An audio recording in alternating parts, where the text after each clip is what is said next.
Greetings and welcome to your Mindfulness Mastery podcast. I am your host and trusted guide, Tawnya Love. I am an intuitive, shamanic, angelic wayshower, healer, light worker, and author. Please take a moment to subscribe, like, and share this podcast. To schedule any one-on-one sessions or group healing events, you can visit and book your sessions on my divinely inspired website at mindfulnessmastery888.com. Thank you so much for your presence and for your support. Now sit back, relax, and open yourself to receive. Hello, everyone. This is Tawnya Love with Mindfulness Mastery 888, and I am here with my soul sister, Cindy Campbell. Hello, everyone. We have been inspired this morning to tap into what I feel is a very, very important piece of wisdom for anyone who wants to live a life of freedom and self-love. And we were in our kitchen, and I'm telling you, it just seems to be where we channel this. So we have made a decision today that we are just going to bring our mics and have them ready to go in the kitchen, or as we call it in Italian lessons, the cucina. So we are learning Italian, which is so fun. But anyway, this morning, to keep things neutral, I'm just going to refer to a client was reaching out about a situation with a child that is not their child, but is a child that they care about and that they want to be a good, positive role model for. And they've had influence in this child's life at a level, and they have concern for the child because, you know, of their age and the sensitivity, and they understand a lot of the history with the family dynamic.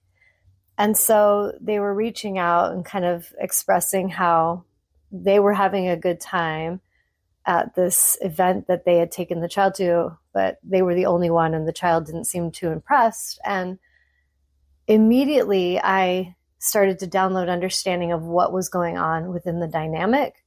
And then Cindy and I kind of got into a soul conversation about it. And it was mostly about this person and this child, but it really triggered Cindy to tap into some deeper inner child stuff. Do you want to share kind of what you felt as I was channeling that?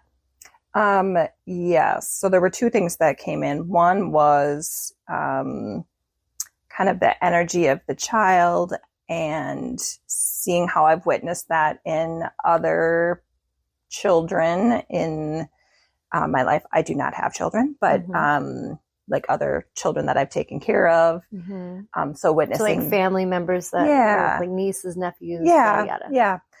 And then also from my own childhood and my parents and some of those energies there, and how I have acted in childhood and even in adulthood now, how it has impacted me. Like learned behaviors that you weren't even conscious that were something that you took in, and how much it's affected your adult life. Yes. Yeah, yes. Totally. Okay. Yes. So we were chatting about that, and I'm a big fan of the book, The Celestine Prophecy. And James Redfield, like every book he's ever written is pretty incredible. And I've always really resonated with what he's teaching in that. And I feel that what I felt inspired to share with this client and then was sharing with Cindy was the part in the Celestine Prophecy where James Redfield breaks down what he calls the control dramas that people use to unconsciously take energy from others. And so this is something we learn when we're really little. And depending on what our home life was like, we will kind of access different ones. Some of us might try many. And what happens is you'll end up getting probably one or two that you really like to go to because those seem to get you results. Ultimately, the goal of this show is ascending beyond control dramas, because control dramas will only keep you in the shadow frequency energetically as a vampire, like an energetic vampire. And nobody wants to have that put in their face, like, you're an energetic vampire, right? But when we understand it, we can see how we have been an energetic vampire to people that we've loved, and we have drained them, or we've done little, performances to get a result. And energetically, the game of that we want to ascend beyond is moving into our sovereignty, where we are plugged in with source directly. So we access the energy, we access the creativity, the consciousness. Like I was saying to Cindy, if I'm plugged in with source and boyfriend wants to withhold compliments or kindness, and I'm plugged in with source, I'm like, it's cool. I totally give myself credit and validation. I give myself compliments. I love myself. But won't be very long before a soul that's plugged in like that won't tolerate weird energy. Because anybody who's doing that stuff, consciously or unconsciously, is in a sense trying to create a dynamic with you where it's a very codependent dynamic. Yeah. And so, hey, if I can get you to think you're not so beautiful or you're not so amazing, then you will be more codependent on me, because at some deeper unconscious place in me, I don't feel I'm good enough for you because you seem to be really plugged in. I wish I knew how, but because I won't open myself to ask the questions to understand how, I will judge you. I will try to control you, basically disintegrate your confidence, bring you to my level to where you would never want to leave me. Yeah. And it's really like, it can come in really subtly in the beginning in relationships, but it can become incredibly toxic, incredibly painful. And I speak on this from some experience. So basically, the goal is to ascend beyond those control dramas, because unless we understand them, we will just keep having them control us and think that's our destiny, that is just the way life is, and it doesn't have to be that. So going into them, in regards to the situation with the client today and the child, what I could pick up on immediately is the two energies they like to play in are poor me and aloof. And the poor me basically is where, like we were talking about in the shadow work series, when we were addressing Vicky the victim, which Cindy gave a name, and to help see that is not me, that's a voice, and it's a character that I created in my childhood when I felt powerless, when I felt that I could not speak up for myself. I did not have the free will to make my own choices, and no one seemed to be cheering for me. Unless I was perfect, I wasn't enough. And so it starts to create this character, which she called Vicky the victim. And so the poor me basically wants to, elicit sympathy and guilt to get attention and energy from others. It likes to complain, and make others feel responsible for the well-being of them. So I'm going to just complain about stuff. Nothing really satisfies me. Poor me. I give it a character. I see Eeyore from Winnie the Pooh. Thanks for noticing. Like poor me, Eeyore energy. And that's what I often call it. Like if a person is in my life that I care about, I'll be like, whoa, are you aware of this Eeyore energy? Because it is not helping you. And so energetically, how do we love people when they're doing this? And also, how do we love ourselves instead of doing this? Yes. And how do we love ourselves if others are doing that? And so these are all things that we'll kind of tap in on. The aloof energy, which is the other one I felt this child was playing with, is basically when we choose to be mysterious, distant, uninterested, we withhold information. We just act like nothing's impressing me. And probably almost every parent of a teenager will feel like this might be happening to you, because teenagers, something about a lot of, and I'm not going to say all teenagers, but there's something in that age of just like, whatever, nothing interests me, nothing impresses me. This is so lame. Everything's lame. And so the aloof energy, what it does is it causes individuals to become curious and eager to engage them, to get some kind of a response, some kind of excitement. So the mom or the dad or the friend is like, oh my God, what do I have to do to jump through all these hoops so that I can help get your attention here and get you to feel excited about this goddamn fucking trip that I took you on. You know what I mean? Yeah. Like whatever it is. And so energetically, that is never going to help that person really feel happy.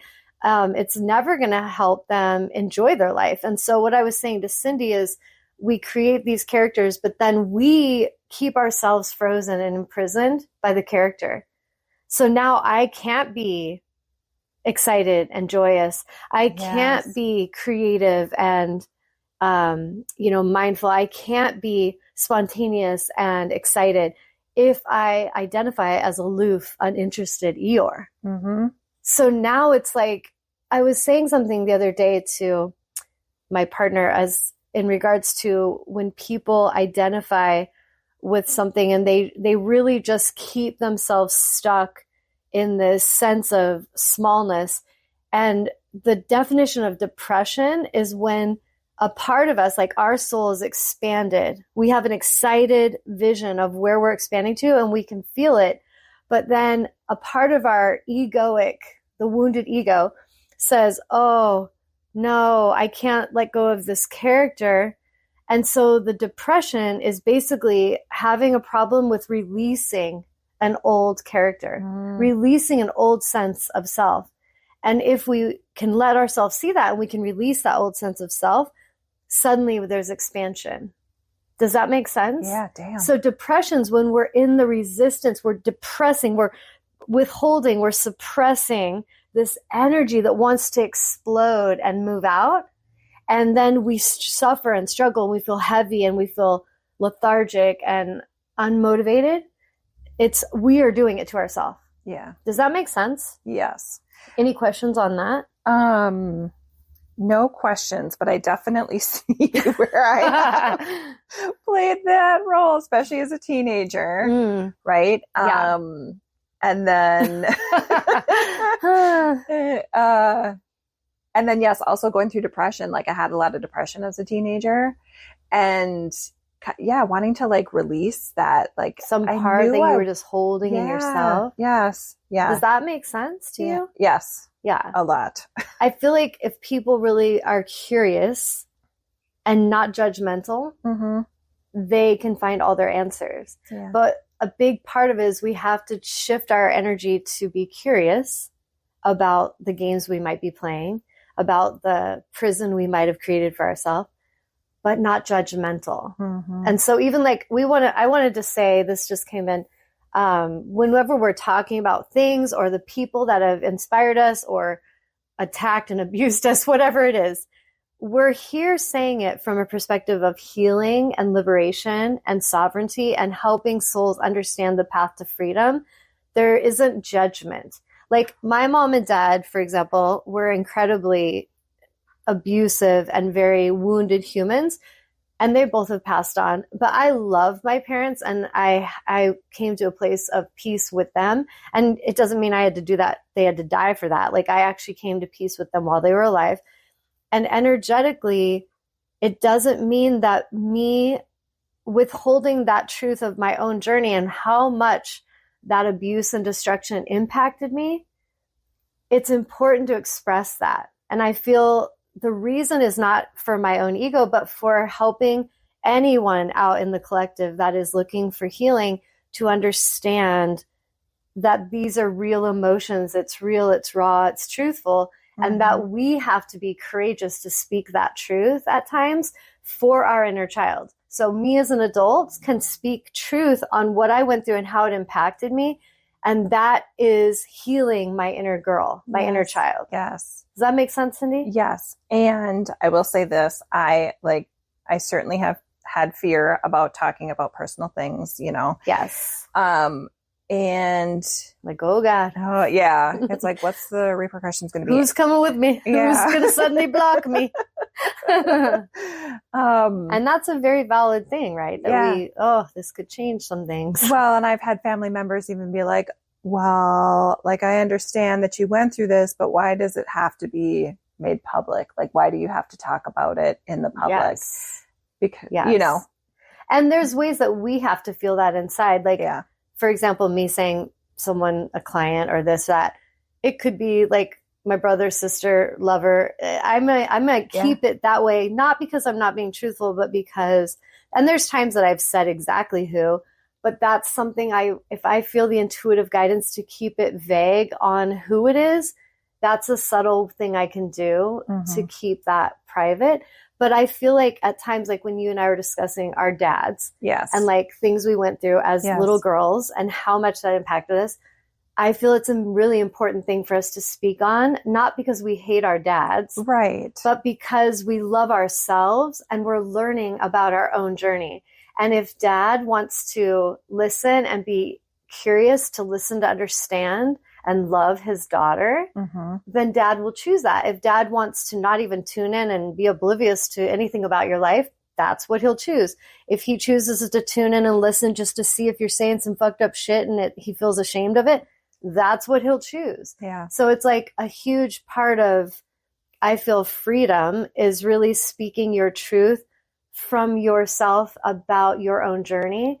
And it's not because you're hating or attacking other people, but it's something you really have moved through. And ultimately, like for me, I know I'm here as that generational curse breaker in my family, that there's a lot of relatives that I was born into that are still all codependently attached to each other. They're still going through all the bullshit. It's like same shit, different day. Yeah.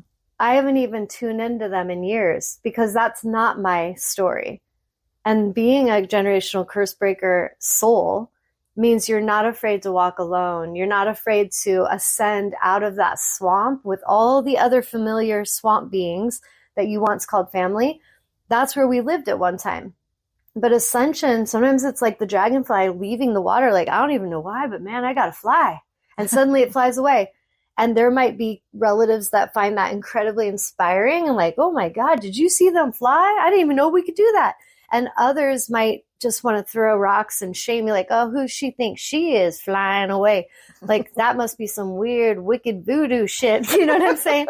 They'll come up with whatever stories to degrade your ascension. Yeah. Big picture, nothing to do with you. Yeah. It's nothing to do with you. Yeah. Does that make sense? Yep. Okay. So now getting into the other two dynamics, this is kind of interesting because we're talking about fathers, because this is like big ones that I feel you and I have in common. Yes. The interrogator dynamic is this drama involves where we're constantly questioning or judging others. We can be, that person is aggressive. They can be very condescending. They like to make others feel inadequate or defensive. So like to kind of attack, question, come at you, challenge you. The interrogators can also often assert dominance to gain energy through the other person's discomfort. So if they, like dad, I'm going to tell the story. My dad's in spirit, and so he's like, God damn, she's going to light it up. And I love you, Dad, but what the fuck? So there was a time where I was getting laundry, and I came around, and my boyfriend, my new boyfriend, who ended up being my husband, was sitting on the couch. We were going to go out, and I had finished the laundry. So I had a thing where when I went from the laundry room, I'd cut behind this little reclining chair to go through the hall. Part of it was because it was efficient, and part of it was because I didn't want to walk in front of my dad when he was watching TV. It was from courtesy, actually. And I walk back and I bump my dad's chair, and he yells at me. He like gets very aggressive. He's like, don't fucking hit my chair. And I'm like, sorry, Dad, you know? And so that right there, don't fucking hit my chair in an aggressive manner where I'm like, sorry, Dad, and I'm scared, interrogator energy. The next step is, because it was a pattern, I go back to get the next part of the laundry. I went there again, my path of efficiency, and I didn't want to interrupt him. And I barely touched that chair, and he picked me up and threw me on my back, like body slammed me like a bag of potatoes right in front of my new boyfriend. It was so fucking uncomfortable. First of all, it was abusive. It was terrifying. And I felt so mortified. I think what outweighed everything in that moment, though, with the new boyfriend on the couch was mortification. You know, when you're a teenager, like, oh my God, I'm going to die. Like, I can't believe you did that in front of my boyfriend. Yeah. But energetically, that would be an interrogator, intimidator energy. I think it's between the two of them. Yes. And so as a young girl, growing up with that kind of dad. And I loved my dad. I've learned later in life, I realized he was an alcoholic. He was a military dad. He was very militant, very like the punishments were like often did not fit the crime for the age that we were. We were like little soldiers, you know what I'm saying, being put into military training. And so I can love my dad and see the good in my dad, but I also can see the young girl I was like, what the fuck? Like, I couldn't really be a child around my dad or my abusive mother. I was so trained to be serious and responsible and do everything perfect from very young, and not just to do perfect because I wanted approval. Do it perfect or you will be destroyed. You will be abused. Yeah. So the dynamic of that and how it affects a child is pretty intense, right? Mm-hmm. So when we're talking about this stuff, it's to help bring light to that, not to shame our fathers, but to help bring light to the issue that that father had that done to him, or he wouldn't think that's the way to do it. Right. And so in order for us to break these generational curses and these generational cycles, we have to have a courageous soul that steps in and says, that is not right. Like, that is off, and I'm going to fucking say it. So in that situation, that was just one situation. There was many, but I was being aware of how much that affected me at that time. Yes. And that's why we're going to talk about certain things on this podcast, is to help the child in us, the teenager in us, the young woman in us get her voice back and know that she is safe to speak on it.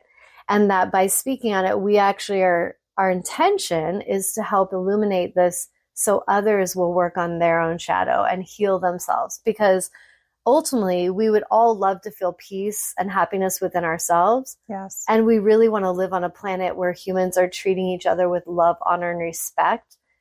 The only path forward to that is self-awareness and self-responsibility. And we have to be willing to look at that in ourselves, to love ourselves, and to basically stand in our power, even if others, like, let's say dad is mad at you for expressing how you feel. Mm-hmm.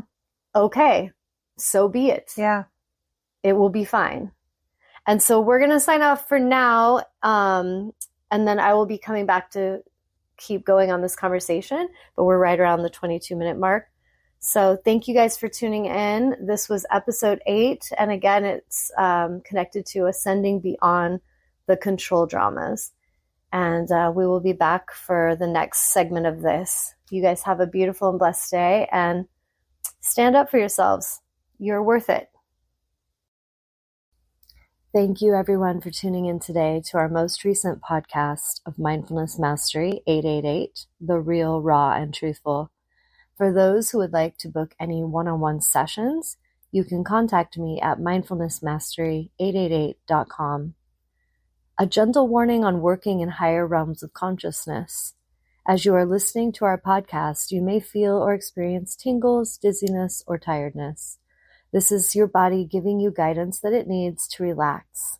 It's not a bad thing, but we do encourage you to honor your body and get yourself in a position where you can relax and receive these codes of consciousness.